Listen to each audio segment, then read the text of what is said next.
Independent MP Scott Driscoll has quit after being threatened with expulsion from his Redcliffe seat.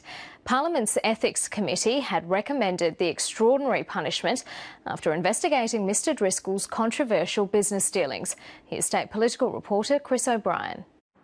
Scott Driscoll's short but tumultuous career in state parliament is over, jumping before he was pushed. From the first moment the member for Redcliffe entered the parliament, there were severe deficiencies in his disclosures. Mr Driscoll saw the writing on the wall when the Ethics Committee recommended that he be fined and booted out of Parliament. And I support the recommendation. The committee found that Mr Driscoll committed more than 40 contempts of Parliament by failing to register interest for himself and his wife, and that the total fines recommended to the House in relation to that is $88,000. This is a damning report from the Ethics Committee. It confirms everything that I've been saying over the last few months.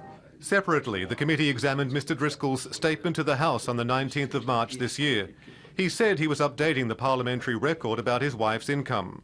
I regret this oversight and will rectify this today. But he also said he ceased being voluntary president of the Queensland Retail Shopping Traders Association in September last year.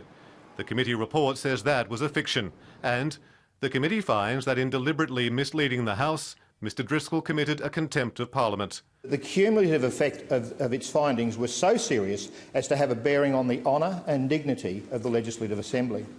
So, in an extraordinary and perhaps democratically challenging step, the committee recommends the House move a motion to expel Mr Driscoll and declare the seat of Redcliffe as vacant.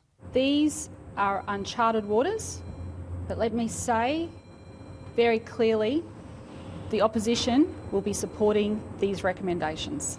They won't have to. Mr Driscoll has written to the Speaker, announcing his retirement as the member for Redcliffe effective today. He says under different circumstances he would have debated his expulsion, but with deteriorating health, that's not an option he could possibly entertain.